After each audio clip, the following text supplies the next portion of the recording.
ہمارے جو نوجوان ذاکرین ہیں، جو ذاکرین ہیں، پنجاب میں تو ذاکرین کی ماشاءاللہ کثرت ہے، خدا اور ان کو توفیق عطا فرمائے۔ میں کہتا ہوں ذاکرین امام حسین و عزاداران امام حسین کی قدموں کی خاک میرے لیے سرمہ چشم ہے، لیکن عزادار کو عزاداری کے آداب سامنے رکھنے چاہیے، ذاکر کو ذاکری کے آداب سامنے رکھنے چاہیے۔ ذاکر جب ذکر کرے تو مولا کے فضائل پڑھے اس نیت سے کہ یا اللہ میرے جملے زخم دل زہرا کا مرہم بن جائیں۔ فضائل پڑھے اس لیے کہ حب علی، حب اہل بیت تمام سامعین کے دلوں میں فروغ پائے۔ یہ نیت نہیں ہونی چاہیے کہ لوگ مجھے پہچانے کہ میں کتنا بڑا ذاکر ہوں، لوگ مجھے داد دیں میں کیا چیز ہوں، میں کس لیے حمد طلب کروں آپ سے۔ تمام حمد صلی اللہ کے لیے۔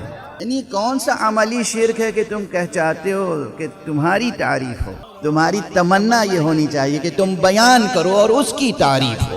جذبہ یہ ہونا چاہیے۔ فنا فی ذکر مولا کے معنی یہ ہیں کہ کوئی تمہیں داد دے رہا ہے یا نہیں دے رہا ہے اس کا تو مسئلہ ہی نہیں پیدا ہوتا۔ ہمارے بعض ذاکرین مطلب اس طرح سے داد طلب ہوتے ہیں کہ وہ طریقے بھی بتاتے ہیں کہ دیکھو دونوں ہاتھ اٹھا کے اور اس طرح سے اور اتنی زور سے ایسے داد دو، اور پھر جو آخر میں جملہ کہتے ہیں نا بہت تکلیف دہ ہوتا ہے۔ اور یہ کون سا انداز ہے کہ اگر کسی نے داد نہیں دی تو نعوذ باللہ اس کے حسب و نسب میں فرق ہے۔ کسی مرد مومن کے سامنے کہیں کہ میاں دونوں ہاتھ اٹھا کے اگر تم نے داد نہیں دی نا تو تمہارے حسب نسب میں فرق ہے، اس جملے کی سنگینی سمجھتے ہیں آپ کیا کہہ رہے ہیں، کس سے کہہ رہے ہیں؟ سامنے بیٹھا ہوا مرد مومن ہے۔ یہ کون سا خطاب کا طریقہ ہے؟ سامنے بیٹھے ہوئے مجمع کو جاہل نہ سمجھیں، سامنے بیٹھے ہوئے مجمع کو حقیر نہ سمجھیں، صرف یہ نہ سمجھیں کہ تنہا آپ صاحب عزت ہیں باقی اور کسی کی عزت ہی نہیں ہے۔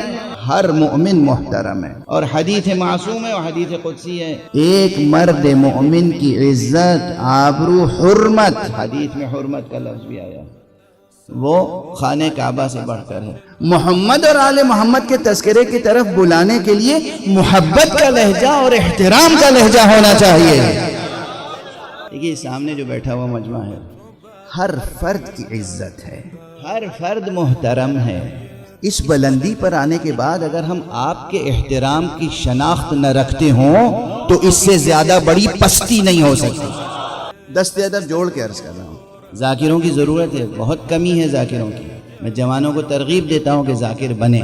تو جو پڑھے لکھے جوان ہیں، جو یونیورسٹیز میں پڑھ رہے ہیں، اس کا ایک فریضہ یہ بھی، کچھ بھی کریں آپ دنیا میں، ایک فریضہ یہ ہے، آپ کو یہ یاد رکھنا چاہیے کہ آپ کے پاس ائمہ اہل بیت علیہم الصلاۃ والسلام کے بارے میں، ان کی سیرت اور ان کے تعلیمات اور ان کے اقوال کے بارے میں اتنی معلومات ہونی چاہیے کہ آپ کہیں بھی ذمہ داری کے ساتھ اگر مجلس برپا ہو تو ذکر مولا کر کے ایک ذاکر بن سکیں اور ذاکری کی سعادت حاصل کر سکیں۔ ذاکروں کو میں ڈسکریج نہیں کر رہا ہوں، خدا نخواستہ، یہ واضح رہے، ذاکروں کی ضرورت ہے، محنت کریں، ذاکر حسین بنے، مگر ذکر کا جو پیٹرن ہے اس وقت جسے آپ ذاکر کہتے ہیں، وہ جو پیٹرن ہے اس پہ غور کریں۔ تربیت کی ضرورت ہے، تعلیم کی ضرورت ہے، بہت کچھ تبدیلی کی ضرورت ہے، بالکل